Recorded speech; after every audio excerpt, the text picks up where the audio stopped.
Bonjour à tous. La société civile peut-elle politiquement faire bouger les lignes en Guadeloupe? Un projet guadeloupéen de société, fruit d'une réflexion collective, est-il possible? Si oui, comment le faire émerger et garantir sa mise en œuvre? Gilles Casimir, coordinateur du collectif pour un projet guadeloupéen de société, est l'invité de Franc-Parler. Gilles Casimir, bonjour. Bonjour, M. Foundéré. Merci d'avoir accepté notre invitation. Merci à vous. Il y a eu une première tentative de réflexion autour d'un projet guadeloupéen de société. C'est parce qu'elle était portée par des élus, par nos élus, qu'elle n'a abouti à rien. Oui, manifestement, depuis de nombreuses années. Et donc vous reprenez le flambeau ou Alors, essayez de faire différemment? Reprendre le flambeau voudrait dire qu'on se mette ensemble pour rédiger un nouveau projet. Et ce n'est pas du tout notre démarche.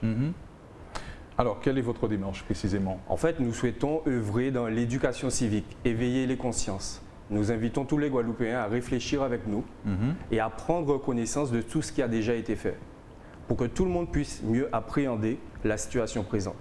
Oui, donc d'abord de la pédagogie pour emmener ensuite vers la réflexion. Complètement. De la pédagogie, c'est notre démarche. Nous souhaitons que tout le monde puisse vraiment prendre conscience que c'est accessible, qu'on peut comprendre les choses. Oui. Et quand on discute, on croit comprendre les choses, mais la plupart du temps, la population ne s'intéresse pas parce qu'elle se dit que ça ne la concerne pas. Ils ne font pas le lien entre les politiques publiques, les décisions, les rôles politiques et leurs problématiques de la vie quotidienne. Oui.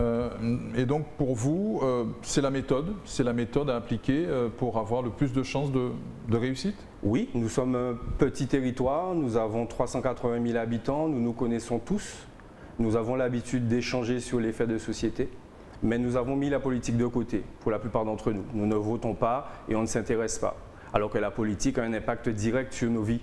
Donc il est important que monsieur et madame tout le monde puissent comprendre ce qui se passe, comprendre les problématiques, comprendre tous les travaux qui ont été réalisés, surtout avant. C'est ça qui est important pour nous. Et à partir de là, il y aura une sorte de conscience collective, une réflexion collective, et la population ne va plus être dans cette posture de victime où on a l'impression qu'on est spectateur de ce qui se passe. Et on peut décider de devenir acteur. Où en est aujourd'hui le collectif pour ce projet guadeloupéen de société? Quel est l'état d'avancement du projet? Alors, le collectif est en plein travail. Nous nous réunissons régulièrement. Nous allons nous voir encore ce soir pour de la formation. Alors, il faut bien que monsieur et madame tout le monde puisse comprendre que les travaux ont été réalisés et sont disponibles en ligne. Si vous tapez collectif ou un projet guadeloupéen de société sur YouTube, ils auront accès à tout le process qu'on a mis en œuvre pendant le mois de décembre. Nous avons eu 3 Zooms importants. Ils sont un peu longs, c'est vrai, 2 heures. Mais si on prend le temps de regarder ça simplement, on verra que c'est accessible et on pourra mieux comprendre les choses. Oui. Que faut-il éviter dans une telle démarche pour lui garantir toutes ses chances de réussite? Je pense qu'il faut des personnes sincères, honnêtes, intègres. Il ne faut pas de manipulation, pas de stratégie. Nous n'avons pas créé ce collectif avec comme ambition ou comme objectif d'aller vers telle ou telle campagne électorale. Ce n'est pas du tout notre démarche. Nous souhaitons vraiment tous comprendre ensemble. C'est une contribution. C'est ça. C'est ça. Nous sommes tous des citoyens lambda. Nous n'appartenons pas à des partis politiques. Et nous souhaitons nous mettre ensemble. Donc au début, nous avons commencé, nous étions 3. Et aujourd'hui, nous sommes 20 actifs, bien sûr, puisque la communauté est beaucoup plus importante. Donc 20 actifs et bientôt 26. Très bien. Et donc, il s'agit de contribuer et, in fine, d'obtenir l'adhésion du plus grand nombre, j'imagine, autour de ce projet. Il suffit d'intéresser les Guadeloupéens à ce qui les occupe, ce qui les concerne. Aujourd'hui, sur les réseaux, nous voyons beaucoup d'informations. Nous sommes à l'ère de l'infobésité. Nous sommes pollués avec beaucoup d'informations non vérifiées qui viennent de partout. Nous disons simplement, sortons de l'émotivité, sortons des réactions, posons-nous ensemble simplement et voyons ce qui a été fait. Puisqu'en fait, les constats que nous faisons tous aujourd'hui ont déjà été faits par le passé. Concrètement, ont été mis sur le papier. C'est-à-dire que les politiques publiques aujourd'hui sont en décalage avec les besoins de la population. Donc, nos pouvoirs sont en décalage avec les défis qui nous occupent. Et ce constat, il est fait régulièrement depuis tantôt. Donc, on a même repris toutes les résolutions des derniers congrès, on les a lues ensemble, on va à nouveau le faire. On va mettre en place des actions citoyennes pour informer la population. Et nous sommes convaincus que les Guadeloupéens sont intelligents. Les Guadeloupéens comprennent les choses. Mais simplement, peut-être un manque d'information ou peut-être diverses interprétations, la peur aussi qui a été instillée dans l'opinion publique. Aujourd'hui, il faut devenir responsable. Nous ne sommes plus des victimes aujourd'hui. Nous pouvons décider de ce que nous voulons. Oui, et ça passe par une évolution de nos institutions. Si on croit tous les représentants politiques depuis plus de 20 ans, c'est-à-dire des personnes mieux placées que moi et qui sont en charge et qui ont occupé tous les postes existants actuels, selon eux, oui.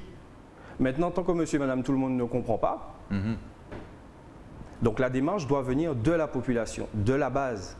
Très bien. Ce projet guadeloupéen de société, il doit s'articuler autour de quel dénominateur commun?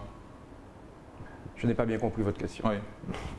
Le projet, une fois qu'il aura pris corps, il doit s'articuler autour de quel dénominateur? Le projet n'est pas notre objectif premier. Ouais.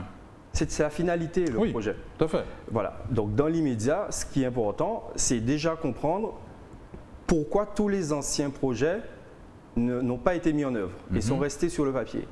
Donc, pour répondre à votre question du dénominateur commun, est-ce que ce ne serait pas le manque d'outils ou plutôt le courage nécessaire pour utiliser les outils disponibles depuis 2003 pour faire ce qu'on a à faire? Et ça, comment dire, régulièrement, il y a eu beaucoup d'ébullition, beaucoup d'effervescence pour réclamer que des choses soient faites. Et pas forcément ici, plutôt à destination de là-bas. Lorsque les Guadeloupéens vont se rendre compte que c'est possible, chez nous, nous-mêmes, comme nous le souhaitons, je pense que les choses vont bouger. Très bien. Et que faudrait-il proscrire, ou tout le moins, qu'est-ce qui pourrait, où pourraient se situer les freins, éventuellement? Nous sommes en plein dedans. Voilà. Il s'agit de la succession des campagnes électorales, en fait. Les mandats ont pris le pas sur l'intérêt supérieur, l'intérêt commun du pays. Donc, à chaque fois, on se retrouve dans des spirales d'élections et de course au mandat. On l'a vu avec les régionales. Nous savons tous que les compétences du conseil régional et les compétences du conseil départemental ne répondent pas à nos besoins depuis un bon moment. Pourtant, on y va comme si de rien n'était. On constitue de nouvelles assemblées, on voit que ça ne fonctionne pas. Là, maintenant, on va rentrer dans les législatives, on va encore rentrer là-dedans. Ensuite, on va attendre les prochaines élections en 2027, en 2028, et puis en fait, on tourne en rond. On tourne en rond. Et à aucun moment, on se pose.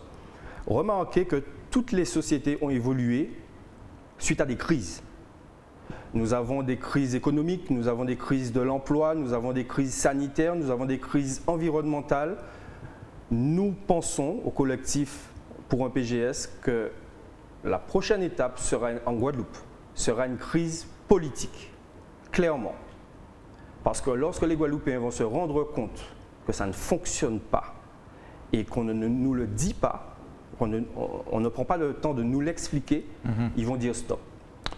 Cette crise politique, on n'est pas déjà dedans avec le vote qu'on a vu pour la présidentielle? Justement, c'est-à-dire que les Guadeloupéens se disent ça ne sert à rien d'aller voter. Et si on expliquait aux Guadeloupéens qu'il était possible de faire les choses évoluer et qu'en allant vers une réorganisation de la gouvernance, ils auraient le choix de faire une réinitialisation de la gouvernance, une réinitialisation de la représentation politique. Quand je dis ça, pour qu'on se comprenne tous, c'est qu'il y a le moyen de faire table rase, de mettre tout le monde sur le même plan, proposer des projets pour la Guadeloupe, on crée une seule assemblée et ceux qui vont remporter l'adhésion vont aller dans l'assemblée pour concrètement faire les choses avancer. C'est ça une crise politique. Très bien. Nous parlions tout à l'heure de la région et du département. Vous parliez de la région et du département, donc vous ne croyez pas trop à cette histoire de contrat de gouvernance Oui, contrat de convergence. Oui, gouvernance, convergence, commission mixte. Alors justement, c'est pour cela qu'on invite à regarder nos Zooms, parce qu'on a vraiment pris le temps de tout étudier. Ce n'est pas la première fois que ça existe. Vous avez un territoire qui fait 60 km sur 25 km avec 380 000 habitants, moins d'habitants que la ville de Toulouse. Vous avez deux grosses assemblées, chacune avec des oppositions internes, avec 40 élus dans chacune d'entre elles. Et ces deux assemblées nous disent, on va essayer de faire comme avant pour avoir des résultats différents. Les commissions mixtes, c'est du marketing, mais ce sont des choses qui ont déjà été essayées, qui ont déjà été tentées. Ce n'est pas la première fois. Et lorsqu'on voit ces personnes autour d'une table en train d'expliquer un point de convergence, c'est que chacun part d'un point pour aller vers un point commun. Ben, faisons-le franchement. Pourquoi le faire en gardant les deux bases? Donc on a l'impression en fait d'une fuite en avant. On a l'impression d'une comédie burlesque. Et si ça continue, ça va être pris pour un manque de respect de la population. Parce que pour le moment, la population considère ou qu'elle ne peut pas comprendre ou que ça ne sert à rien. Mais la pression populaire, c'est quelque chose qui existe. Et pour cela, il faut s'informer. Et une fois que la population sera informée, elle décidera. Très bien. Le vote des électeurs guadeloupéens exprimé lors de la dernière présidentielle, il doit vraiment interpeller ou il ne faut pas s'y attarder?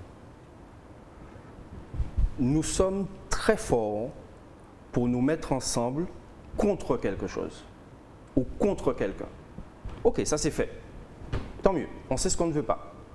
Maintenant, que voulons-nous? C'est ça.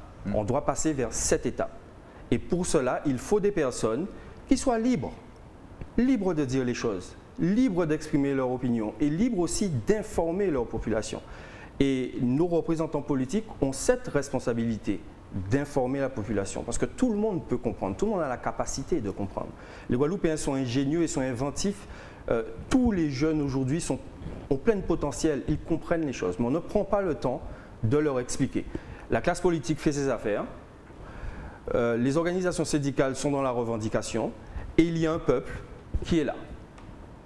Mais ce peuple-là, il va se réveiller un jour ou l'autre. Et il va demander des comptes. Il est faux d'affirmer, Gilles Casimir, que nous avons du mal à faire ensemble en Guadeloupe? Nous savons faire ensemble. Nous savons faire ensemble. Mais nous manquons, de mon point de vue, d'estime de nous-mêmes, de confiance en nos capacités. Nous avons encore besoin de la validation de l'autre.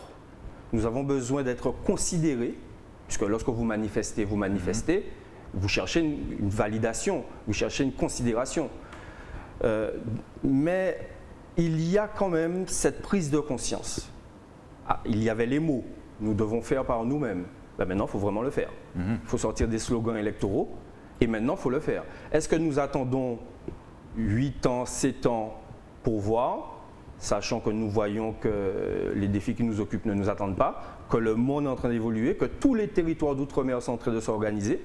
Et nous voyons la Guyane, ce qui est en train de se passer, et dont personne ne parle, absolument personne. C'est étonnant. Nous ne sommes pas pires qu'ailleurs, même si nos relations interpersonnelles peuvent parfois être compliquées, violentes, haineuses, sournoises, fausses. Je m'arrête là. Ben vous savez, quand vous êtes un peu perdu, vous ne savez, il n'y a plus de lumière, il n'y a plus d'espoir en fait. C'est l'individualisme à tout va, c'est la société de consommation à fond. Il faut se poser, il faut sortir de l'émotion. Et c'est notre démarche en fait. Nous disons, wow, stop, on se pose, voyons les choses ensemble. Nous ne sommes pas dans une posture de sachant. On invite la population à découvrir avec nous. C'est-à-dire que ce soir, nous serons une vingtaine, nous allons découvrir ensemble. Casimir n'est pas un professeur, je ne suis pas un politologue, hein. Je suis comme tous les Guadeloupéens. Donc si nous pouvons comprendre les choses et constater que les outils sont là depuis longtemps et qu'on ne les utilise pas, tout le monde peut le comprendre. Et quand on voit tout ça, on comprend mieux l'attitude de l'État. On comprend mieux l'attitude du ministre lorsqu'il est venu. On comprend mieux également notre responsabilité. Parce que ce sera bien à nous de prendre en charge nos problèmes. Comment faire émerger ici une société de la confiance? En faisant. En nous-mêmes et entre nous. En faisant, mais en faisant de manière transparente, en faisant vraiment les choses. Vous savez, il faut être aligné. Il faut savoir ce qu'on veut, dire ce qu'on veut et le faire. Si nous ne sommes pas alignés dans ces 3 domaines, on est bancal. Et notre société est bancale. On dit qu'on est un pays, on dit qu'on est un peuple, on n'agit pas en tant que tel. Tout est décalage. Ce qui est sur le papier est en complet décalage avec notre réalité. Il faut mettre tout ça en phase, en fait. Il faut aligner tout ça. Si nous sommes un pays, il faut que les textes qui nous régissent précisent que nous sommes un pays. Si nous souhaitons qu'une loi ne soit pas appliquée de fait là-bas, une fois qu'elle est votée là-bas, soit appliquée de fait ici, il faut faire en sorte que ça se fasse. Si nous voulons régler nos problèmes d'eau, il va falloir, comme un entrepreneur, un chef d'entreprise, il a besoin, il a une problématique, il va chercher la compétence, il cherche les moyens d'avoir les ressources pour répondre à son besoin. Donc nos ressources, vous en avez parlé, c'est la solidarité, c'est la confiance en soi, ce sont les principales ressources. Et puis je dirais surtout le fait de croire en nous, le fait de croire que c'est possible. On ne croit plus en personne, on ne croit plus en rien. On n'a plus d'espoir. Nous besoin de lumière en pays là, ça. Donc tout ce qui se passe pour ça. Nous sommes jeunes, nous devons apprendre de ce qui nous arrive, mais maintenant il va falloir y aller. Très bien. J'imagine que vous êtes en relation avec nos élus, certains d'entre eux, non? Non, mais on aimerait beaucoup, d'ailleurs. Ah oui? Oui, complètement. Personne ne vous a appelé Non, d'ailleurs, nous avons fait 2 actions citoyennes d'emailing. On a invité tous les Guadeloupéens à envoyer des mails. Donc, un mail en copie au collectif, mais un mail pour le président du conseil régional, président du conseil départemental, donc le même mail avec dans le corps « Nous voulons un projet guadeloupéen de société ». On parle bien d'un projet de société, pas un schéma directeur de développement économique, pas la... Non. Un projet de société complet. Il y a eu 704 mails envoyés en janvier, 903 en février. Nous n'excluons pas le fait, maintenant que nous sommes un peu plus médiatisés, de lancer une nouvelle opération. Nous n'excluons pas le fait non plus de les inviter, parce que nous ne sommes pas en opposition avec nos élus. On entend, ils disent, nous n'avons pas assez de pouvoir. Ok, on l'entend. Maintenant, vous avez en charge la représentativité de notre population, de notre territoire. Dites-nous ce que nous devons faire pour avoir ce pouvoir. C'est bien à vous de nous expliquer. Mais il se trouve que de nous-mêmes, nous voyons comment c'est possible. Et de nous-mêmes, nous voyons nos voisins le faire. Donc, il y a un problème. Donc, si le collectif peut permettre ce nouveau dialogue entre la population et leurs représentants, parce qu'ils sont là, les représentants, c'est leur boulot. Donc, si ça peut permettre justement de recréer cette machine, parce que les Guadeloupéens, je répète, nous pouvons tout faire. Nous pouvons tout faire. Il faut vraiment, je le constate au quotidien avec la jeunesse, ou en insertion professionnelle, ou dans les entreprises, nous avons beaucoup d'ingéniosité en fait. Il faut simplement y croire. Et le discours que nous portons, nous pensons que c'est le bon. Cette démarche, c'est la bonne. Très bien. Gilles Casimir, merci d'avoir accepté notre invitation. Merci à vous. Merci de nous avoir suivis et d'être fidèles à Franc Parler. On se retrouve très vite sur votre chaîne locale.